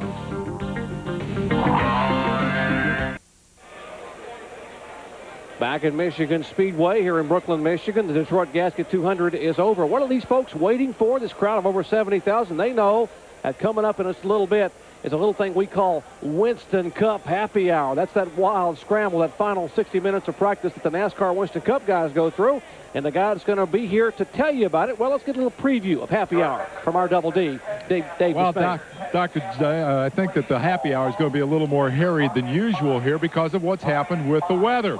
Rain this morning washed out the Saturday morning practice. That practice is very important because it marks the transition from your qualifying effort, that's what Friday is all about, to your race effort. You start running your race setup on Saturday morning. You tweak it during happy hour to get it just right for the big show on Sunday. Well, this morning, they didn't get the opportunity to do that. Instead, they kind of looked out, watched it rain, and went back to the notebook, started consulting, figuring out what they had done with the car last race, last year, what worked in these kinds of conditions, what might work again today. I was told by several crew chiefs in a tour of the garage area for the last couple of hours that they'll probably be a little more conservative with this happy hour. We won't see as much experimenting. They've got to stick to the basics, get a good, adjustable race car that they can work with during the day tomorrow, and probably won't try as many radical things as we might otherwise see in a normal happy hour. It'll be just as harried as ever, and at the end of it, the fast guys will all be happy. Let's go to Bill Weber.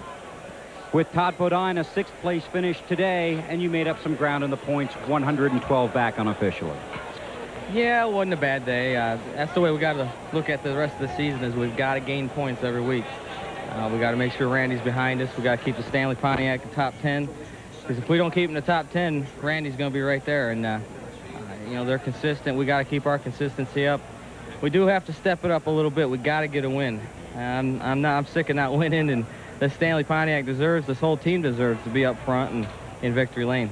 The math in your pit said you could make it to about 98.5. Yeah, it was close. Clyde said it's going to be, he come out of radio and told me it was going to be close, and so I let Buckshot get in front of me and started drafting, and we made it. Todd, a lot of people thought this points race might have been over after your last race. You were 150 back, but you still got a lot of racing left. Yeah, it's never over. I mean, shoot, we got to watch out for Phil and Steve, and if me and Randy slip up a little, they're going to be right there. I mean, this is Busch Grand National Race in its finest. I mean, this is a good points race. They're having a good race, and me and Randy, you know, me and Randy talked about this at the beginning of the year. We both felt that whatever team had the better luck was going to win the championship, because we both felt we had really strong teams, good cars, good motors. We have everything it takes, so we felt whoever has the better luck is going to be around the podium at the end, and hopefully we can have better luck the rest of the year. Okay, he heads for Bristol looking for luck and that first win of the season. All right, 8 events remain. This is the second of 5 that we'll have on ESPN. Coming up next Friday night, Thunder Valley Food City 250 in Bristol, Tennessee. Then we go to Darlington for the Duraloop 200 on August 30th. Then September 5th to Richmond, Virginia for the Autolite Platinum 250. And talk about PPG kart coverage coming up later today, 3 o'clock Eastern time on ESPN2. Qualifying for the event, of course, tomorrow on the grid at 3 p.m. on ESPN2. And then live coverage, 3:30 p.m. Eastern time, the Texaco Havola 200 on ESPN. Back with more in a moment. It was a windy day here in Michigan, but it was a rainy day this morning. But now the sun has come out, and what a great crowd on hand. You take a look at this beautiful facility, courtesy of the fine folks at Pennzoil and our Pennzoil Copter Camp. High above the Michigan Speedway here in the lush Irish Hills of Michigan, Brooklyn, Michigan. It's about an hour from Detroit. Well, happy hour will be coming up later today at 6 o'clock Eastern time. And, of course, Dave Despain will be on hand to help us with happy hour. And we got Double D helping us right now. This man is everywhere. That Dave Despain we're talking about, as Dave is now roaming the Busch garage to find one Bobby Labonte. Well, I kind of hate to jump into the middle of this. These guys are just yucking it up and laughing and having a big time. Looks like happy hour's already started. I guess third in the Busch race doesn't hurt. Congratulations. Well, thanks. You know, it really doesn't. You know, this racetrack's awful neat, you know, for me to run on, and I had a pretty good time. Learned a little bit because we hadn't really got any practice in our Winston Cup cars. So, you know, it was a lot of good, you know, good experience laps that I needed today. So what are y'all laughing about over here? What's the subject of conversation, or is it a secret? It really ain't no secret. I'm gonna tell you something. I said a while ago on the radio that I said, you know, they said, well, what about gas mileage racing? I said, I'm tired of gas mileage racing. We were going for the power, and we didn't have the power. But I didn't mean power like motor power, because we had plenty of that. I meant total speed. I pushed too bad to have good power, so they were ragging me about that. So I couldn't find the radio guy to apologize, so I'm apologizing to you and to everybody else, saying that I'm sorry I said that to Mark. But we're having fun, and I mean, it really, and honestly, the guys on the shell car worked real hard, and we did have good gas mileage, and we had really good power. And the guys from Joe Gibbs Racing built the motor for us this weekend, and really excited that was a great engine. And now we're looking forward to tomorrow's race. Well, we're not in a big rush here because we got a little time to fill. So, Mark, let me ask you about tomorrow's race. How do you go about planning the strategy? What are you going to try to do in happy hour today to win this thing tomorrow, whether it's a power race or a fuel mileage race? Don't tell them gas mileage racing. We're not gas mileage racing no more. We're just going to do the same thing we always do. I mean, we always have that in the back of our mind. It's not our #1 thing because, I mean, a lot of times you got to have fuel to make power too, so you can't go just all out for gas mileage. But it's always in the back of our mind because Jimmy yells at us if we don't get good gas mileage, so it's always back there. Well, here's the good news. It pays extra if you get on TV. That's Mark Cronquist, who's responsible for figuring the mileage. Jimmy Maycar over there just yucking it up with the boys. Remember the huge compromise that you make here. This thing often does turn into a fuel mileage derby. So how high do you gear it? How fine do you tune it? Those are questions that will be answered in happy hour. Back upstairs. All right, the crowd hasn't left yet. Don't you go away either. You're going to come back at 6 o'clock for our happy hour, and we're going to come back and talk to the guy who's leading the Busch Grand National Series point standings. Randy LaJoie came from 25th to finish in 17th. Back in a moment. Back at Brooklyn, Michigan, here in Michigan Speedway, Detroit Gasket 200 is history.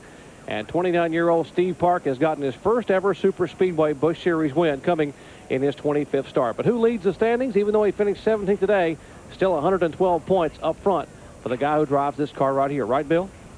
That's right. Randy LaJoie is able to smile, but this track has not treated you well in the past, and not today. We won an IROC race here a few weeks back. Yeah, Busch races, we don't run well here. And I don't know. We'll get it one of these days. When do we go to Bristol, man? Hope it's soon. We're going there this week. Will you be there? Oh, man. Yes, front and center, I hope. What happened here, Randy? Finished 17th. Had to come in and pit. Figure as slow as we were running, we could have got a little bit better gas mileage, but maybe the calculator wasn't getting enough sun or something, and the batteries were dead or something. I don't know, but, you know, we had to pit. So they tell me to pit, I pit. And, you know, I guess it's a safe thing. If we would have run out down the backstretch, it wouldn't have been no fun, and cost us some points, but we're going to Bristol, hammered down. 112 now ahead of Todd. That's better than being behind. Okay, Randy LaJoie. He's not very happy, as you can tell. He did have a funny line, though, after qualifying. When we asked him why he qualified so poorly, he said, well, this often comes down to a fuel mileage race. I started conserving today. Well, the sunglass-clad LaJoy, very reflective there after finishing 17th today. Can't wait to get to Thunder Valley. Hey, it's been a decade since a driver won back-to-back Busch Series titles. Last one to do it, Larry Pearson, back in '86 and '87. LaJoy won in 1996 and hopes to do it in 1997. He's got a good shot at it. 112 points. That's a pretty good lead. And they're going to racetracks that Randy LaJoy does run well on. Bristol, Darlington, Richmond. Yeah, he won at Darlington back in the spring, and then you got Dover coming up a little bit later. All of those, I would say, would be in his favor. All right, LaJoy sitting there rerunning this race in his mind, and we'll come back and rerun some of the highlights possibly and talk about what's coming up in Happy Hour at 6 o'clock. Stay with us. We are back at Michigan Speedway in Brooklyn, Michigan. Ed Jarrett, Benny Parsons, yours truly, Jerry Punch. Kyle Petty helping with our telecast, Bill Weber, and now Dave Despain as we have a cast of thousands. And, of course, Bob Jenkins will be moving in very shortly at 6 o'clock for our Happy Hour show. But let's check in the garage area once again with Bill Weber. Phil Parsons knows this TV business, so you guys must be filling. No, we're not. We're looking for guys that had a good day. You had a 9th place finish. Tell me about your day. Well, could have been a whole lot better. We really had a good car to start with. Channel Lock team gave me a great car, and we'd moved up from 14th up to wherever. Came in, had a super pit stop, got back out, had good track position. Car got loose. I don't know why. We didn't do anything different. Bolted 4 tires on the thing, got loose. So I wasn't able to, especially while the thing was full of fuel, till we burned some fuel out, I wasn't able to go like I needed to. Let some cars get by me that I'd been out running all day. And, you know, by the time the car settled down, we burned some fuel out, air pressures came up, then I'm behind those cars. Well, if I pass them, well, then I'm going to run out of gas. You know, if I pass them to try to catch the lead pack, then I'm going to run out of gas. So I'm just riding behind them because there's 3 or 4 of us riding together. I said, well, if we get enough fuel to get to a couple laps to go, then I'll try to make a move. And then one of the lap cars cost me the draft, jumped up in between us for some odd reason, and so we weren't able to do that. So that at that time, then I said, well, I've got to just conserve some more fuel. So Gene told me we had to conserve a gallon or a gallon and a half, and I was backing off early, you know, getting on it late, getting on it easy, you know, part throttle down the straightaway. So we were fortunate enough that we were able to make it. We worked on for 2 weeks. We've worked on fuel mileage, and obviously it paid off. It would have been nice if it had been a little bit better finish, but it wasn't. Channel Lock team will come back Bristol strong. Hopefully, we've always had a good run at Bristol, and we look for another one. Good luck there. Thanks. Dave Despain. Jeff Burton, who is 5th in the points and 5th on the grid, but 4th in this race that just finished. Let's talk about Happy Hour, because you didn't get to practice this morning, and so the question is, what do you need to get done in this final hour to be ready for the big show tomorrow? Well, this is the very first part of the run. What you'll see is a lot of people just run really short runs, maybe 4 or 5 laps, and come in. What everybody's doing is they're getting clean cuts on their engines. The engine guys will take out the spark plugs, look at them, tune the engine according to what the spark plugs tell them. Normally, everybody's second run is when they really get serious about making the car drive well. You'll see some guys run out there by themselves, getting their car to feel good by themselves. You'll see other guys that want to run in traffic. What we try to do is I try to run by myself, get it to where it feels really good for me just by myself, and then go find some cars and feel how it is around other cars, because you know you're going to have to race other cars, and if you're so loose around other cars that you can't drive it, then even if it's great by yourself, you can't go win.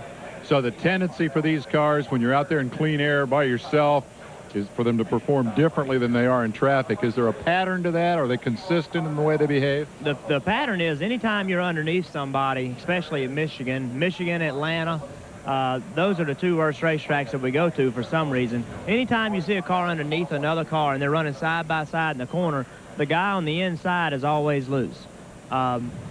It takes the air off the spoiler, and you just can't accelerate the way you could. So a lot of times you'll see a train of 10 cars racing, and you're like, why can't somebody pass? Well, you're actually faster than the guy in front of you, but the moment you run under him, you get loose, and now you can't accelerate. Now you're just hanging on to the car. Another thing that happens is when you're following a car, you pick up a push. So you're pushing, you finally get under him, and now you lose. So it's a real tough trade-off. That's why these guys get the big bucks. That's Jeff Burton, who sat on the pole for this race last year. Let's go to Bill Weber with a guy who's brand new to this place. Dale Shaw, you'd never seen this track before Thursday, and you finished 10th. Now, how'd you do that? Oh, I had an awesome race car. James Finch and Johnny Allen and all the boys give me a good race car week in and week out. You know, all the people back at Phoenix Construction, you know, we couldn't do it without them, and really appreciate this great opportunity they've given me. You like this place? I like this place. You know, we had a bad pit stop. That's racing. You win together as a team. You lose together as a team, you know. We come in 13th, went out 31st, but they gave me an awesome race car, and it was easy to weed my way back up through. You turned a lot of heads when you drove this car earlier in the year. Then you got the full-time ride. Obviously, things are working well. They're working well, Bill. You know, we finished in the top 10 every race we finished, and now all we got to do is finish them all, and we'll be in good shape. You ever been to Bristol? Never been to Bristol, never seen the place, but I'll tell you, I'd never seen South Boston either, so hopefully that's a good thing. Okay, well, we'll talk at Bristol, okay? Thank you very much. Enjoy your 10th place. Thanks. That's Dale Shaw. Never been here before Thursday. Had a good race here at Michigan on Saturday. And by the way, at South Boston, he finished second. So indeed, what a talented young man, and only gets 8th Busch Series start here, finishes 10th today. We got some NHRA action coming at you on the Deuce, 5 o'clock Eastern time on ESPN2. The NHRA Champion Auto Stores Nationals from Brainerd International Raceway in Minnetonka, Minnesota. That's coming up at 5 o'clock Eastern time on ESPN2. That coverage, of course, Sunday, NHRA. The NASCAR Busch Grand National Series race is complete here, Detroit Gaskets 200. And guys, we've seen a lot of young drivers come on in recent years, but here at Michigan in particular, a year ago we saw Elliott Sadler come on, be very impressive. Today we've seen a lot of young guys, as just shown by that graphic a moment ago. Dale Shaw, one of them you just talked about, Dale Earnhardt Jr., that have come on. Racing is in real good hands. Well, the sport is very healthy from a talent standpoint. It's good to see these guys come along, get in good race cars so they can show what they can do and come here on a 2-mile racetrack like the Michigan Speedway. That's a good showcase for your talents. And it's great they can come here and have success, and they can build on that. The team can then gel, like Dale Shaw talked about. It is a team effort, and there's no sport in the world more than auto sports, motorsports, that is a team effort, because you've got to have those 20, 30 guys in the shop pulling together or nothing gets done. Speaking of those guys in the shop that pull together, let's check in once again with Bill. And BP, as you know, you have to have an understanding family. This is Clyde McLeod, team manager for the Team 34, which is the 34 and 36 car. You missed a very important wedding to be here today to coach your guy home 6th. Yes, I did, Bill, and might as well have been gambling at a casino like you gamble at the racetrack. But Michelle and John, this is your day. I hope you had a great wedding. Sorry I missed it, and best of luck to you as you go on in life. Have a good time and have a drink for me. And have a gas mileage like you guys had today. How do you gamble like that? Well, when you're chasing and trying to make up ground, and Randy is ahead of you, and he's got the advantage, Birdie plays safe, and that's the right thing to do. But I've got to catch him, and I've got to gamble. So we rolled the dice, and it only took 21-2, so we had enough left. We could have gone a couple more laps. Okay, back up top. Thank you, Bill. All right, Clyde McLeod, our coverage coming up later today, 6 o'clock Eastern time, Winston Cup happy hour. Tomorrow, NASCAR Today kicks it off at noon Eastern, and Bob Jenkins will be here, our live flag-to-flag coverage of the DeVille Busch 400 live, 12:30 p.m. Eastern time. Then NASCAR Shop Talk with Jeff Burton at 3:30 p.m. Eastern time. Coming up next, we've got tennis for you. The Pilot Penn International semifinals, #1. That is coming up next. For Benny Parsons, Ned Jarrett, Kyle Petty, Bill Weber, and Dave Despain, I'm Jerry Punch, congratulating that young man right there, 29-year-old Steve Park, his first ever Super Speedway win coming in just his 25th stop. And how about a leap of faith from this young man? This has been a presentation of ESPN, the worldwide leader in sports. So long, everyone.